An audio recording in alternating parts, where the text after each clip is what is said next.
Okay, so एंट्रेस theorem का second part ये है d by d t expectation value of p x is equals to minus del V by del x, जहाँ V potential है, ठीक है, and it is equals to F x. तो अपन को ये प्रूफ करना है।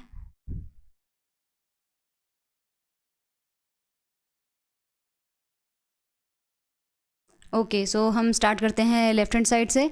तो हमें पी एक्स को पता है, अपन को एक्सपेक्टेशन वैल्यू कैसे निकालते हैं क्वांटम मैकेनिक्स में, साई स्टार पी एक्स का operator psi and d V. अब आपको कन्फ्यूजन नहीं होना चाहिए, यहाँ पर जो वी है वो वॉल्यूम है और यहाँ पर जो वी है दैट इज़ पोटेंशियल, ठीक है। तो डी वी वाला समझ लेना, डी वी के अंदर वी लिखा हो तो पोटेंशियल सॉरी वॉल्यूम है।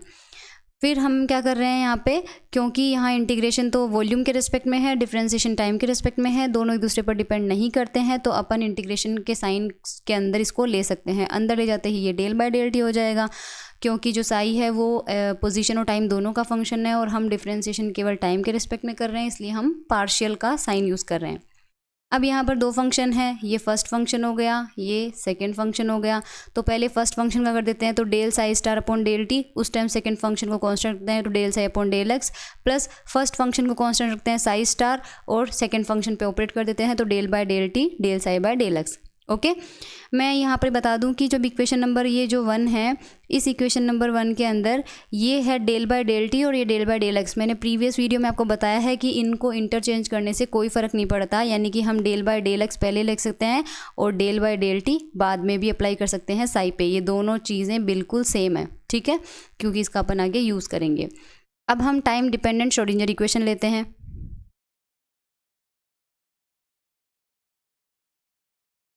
तो ये देख लो, टाइम डिपेंडेंट श्रोडिंगर इक्वेशन होती है हमारे पास ये वाली।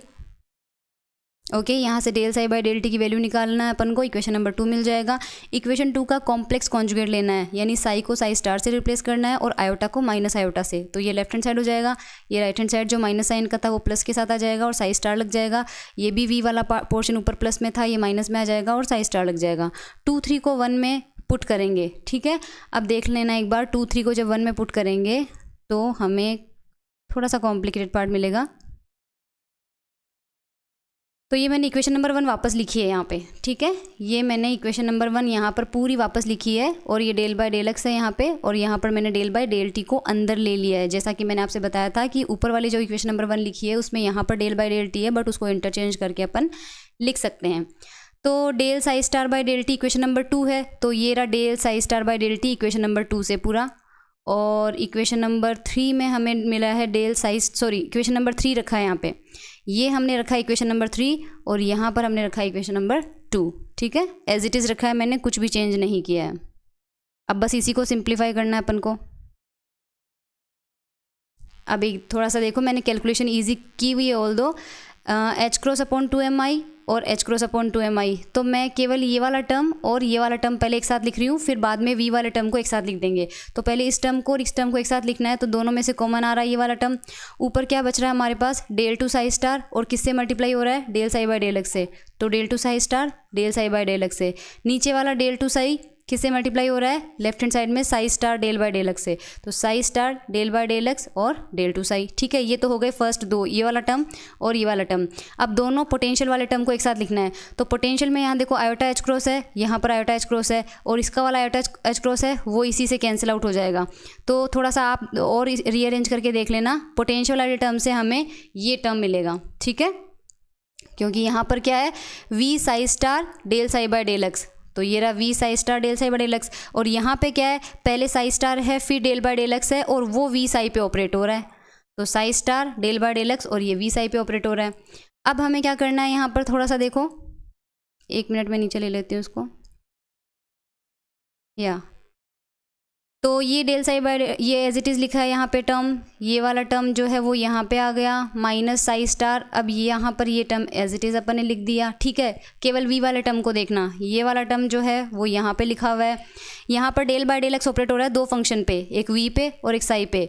तो पहले वी का कर देंगे, साई को कांस्टेंट रखेंगे, फिर साई का कर देंगे, वी को कांस्टेंट रखेंगे। तो ये देखो, वी का कर दिया साई कांस्टेंट, साई का कर दिया वी कांस्टेंट, ठीक है, इनका ऑर्डर चेंज नहीं किया है, वी पहले है तो वी का डिफ्रेंशिएशन पहले रख के फिर साई को बाद में लिखा है, और फिर जब वी को कांस्टेंट रखा तो वी को पहले रखा है, साई बाद में है तो साई का डिफ्रेंशिएशन किया है। ये वाला टर्म और ये वाला टर्म बिल्कुल सेम है तो कैंसिल आउट हो जाएंगे। क्यों? क्योंकि देखो del psi by del x है, इसमें भी del psi by del x है, और वी को बाद में साई स्टार लिखो चाहे वी के पहले साई स्टार लिखो कोई फर्क नहीं पड़ता, क्योंकि वी एक वैल्यू होगी, सिर्फ उसके अंदर कोई डिफ्रेंशिएशन या इंटीग्रेशन नहीं होगा, इसलिए उसका ऑर्डर चेंज करने से कोई फर्क नहीं पड़ेगा। तो रिमेनिंग हमारे पास 3 टर्म है, फर्स्ट, सेकेंड और ये थर्ड। तो इन तीनों टर्म को लिख लेना है, ये फर्स्ट, ये सेकेंड और ये यहाँ पे थर्ड टर्म हमारे पास हो गया। अब हमें पता है कि कोई वेव फंक्शन है साई, और हमें पता है कि जब कोई ऑपरेटर किसी वेव फंक्शन पे ऑपरेट होता है तो हमें दूसरा फंक्शन मिल जाता है। तो मान लीजिए del psi by del x को हम फाई से डिनोट करते हैं। Then from the definition of Hermitian operator, Hermitian operator की मैंने आपको डेफिनेशन बताई थी, A psi star phi d v is equals to psi star A phi d v. तब कैपिटल ए ऑपरेटर क्या कहलाएगा? हर्मिशियन ऑपरेटर कहलाएगा। और हमने प्रूव भी ये भी किया हर्मिशियन ऑपरेटर के टाइम में कि डेल टू ऑपरेटर जो होता है वो हर्मिशियन होता है। अगर वो हर्मिशियन है तो यहाँ पर ए की जगह हम क्या लिख सकते हैं? Del two. साई की जगह हमने लिखा है साई, इस फाई की जगह ऊपर क्या हमने माना है? Del psi by del x. तो ये किसके इक्वल होगा? साई स्टार, यहाँ पर ए तो डेल टू आ जाएगा, यहाँ पर फाई तो ये del psi by del x. ठीक है, ये दोनों एक दूसरे के इक्वल हैं।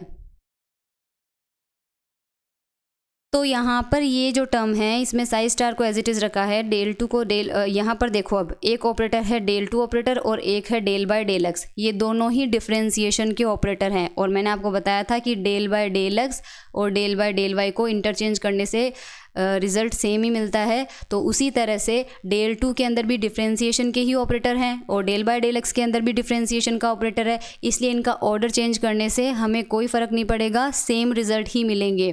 तो हम डेल बाय डेल एक्स को पहले ले लेते हैं और डेल टू को उधर भेज देते हैं, तो डेल टू आ जाएगा साई पे और बाद में हो जाएगा del by del x operate. Equation number 5 है।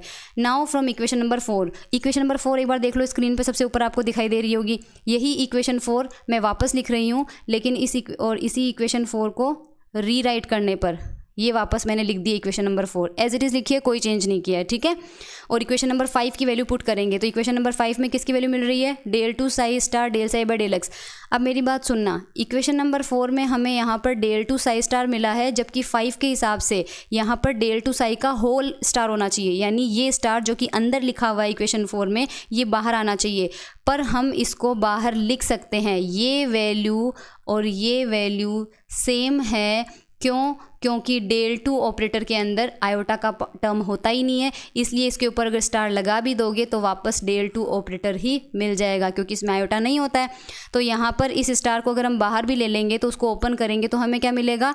डेल टू का स्टार, साई का स्टार, और डेल टू का स्टार क्या होता है? डेल टू ही होता है, और हमें मिल जाएगा साई स्टार। तो इक्वेशन 4 में जो ये टर्म है और यहाँ पर हमें इक्वेशन 5 के लेफ्ट हैंड साइड में ये टर्म है वो सेम ही मिलेगी, कोई फ़र्क नहीं पड़ेगा। ठीक है, तो अपन वैल्यू जब पुट करेंगे इक्वेशन नंबर 5 की, तो इक्वेशन नंबर 5 में क्या मिल रहा है अपन को? देखो ये जो टर्म है ये बिल्कुल इस टर्म के सिमिलर है, तो इस टर्म की वैल्यू हमें कौन सी मिल रही है? ये वाली। तो यहाँ जो ये टर्म है इस पूरे टर्म की जगह हम क्या रख सकते हैं?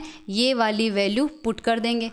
तो यहाँ पर जैसे ही ये वैल्यू पुट करेंगे ये पूरा टर्म 0 हो जाएगा, कारण ये देखो ये वाला यहाँ पर साई स्टार है, यहाँ पर psi star, del by del x, del by del x, del two psi, और लेफ्ट साइड में हमारे पास क्या है? यहाँ पे डेल टू साई का स्टार, और वो बिल्कुल डेल टू साई के स्टार के सिमिलर है, मैंने बता दिया, बाहर स्टार हो चाहे अंदर हो वैल्यू सेम आएगी। यहाँ del psi by del x, यहाँ del psi by del x. तो ये दोनों टर्म अगर इक्वल है इसका मतलब ये वाला टर्म और ये वाला टर्म इक्वल होंगे, तो same value minus same value एक दूसरे को कैंसिल आउट कर देंगे, वैल्यू मिल जाएगी 0, और जो लेफ्ट हैंड साइड है वो सिर्फ इस टर्म के इक्वल रह जाएगा, और ये टर्म के इक्वल रहने से हमें मिल जाएगा ये वाला पोर्शन। हमें पता है कि जब भी इंटीग्रेशन में साई स्टार होता है, यहाँ कोई ऑपरेटर होता है और वापस साई होता है और वहाँ पर वॉल्यूम इंटीग्रेशन होता है, तो वो इसकी एक्सपेक्टेशन वैल्यू हमें मिलती है जो भी यहाँ पर हम ऑपरेटर लिखते हैं। यहाँ पर ऑपरेटर की जगह में क्या मिला है? Del V by del x. तो इसका मतलब ये किसकी एक्सपेक्टेशन वैल्यू है? Del V by del x की, क्योंकि आपको पता है जब यहाँ पर एक्स लिखा हुआ होता है तो वो एक्स की एक्सपेक्टेशन वैल्यू होती है, पी एक्स का ऑपरेटर होता है तो पी एक्स की एक्सपेक्टेशन वैल्यू होती है। Similarly del V by del x है तो ये del V by del x की एक्सपेक्टेशन वैल्यू हो जाएगी, और क्योंकि हम जानते हैं F is equals to minus del V होता है, अगर एक्स कंपोनेंट लेंगे तो ये इसके बराबर होता है। तो यहाँ पर हमें ये x मिल जाएगा और न्यूटन के सेकंड लॉ से क्लासिकल मैकेनिक्स में ये रिजल्ट वैलिड होता है और हमने प्रूव कर दिया पूरी क्वांटम मैकेनिक्स को यूज़ करके कि क्वांटम मैकेनिक्स में भी ये रिजल्ट वैलिड होता है। यही एनफेस थ्योरम का सेकंड पार्ट था।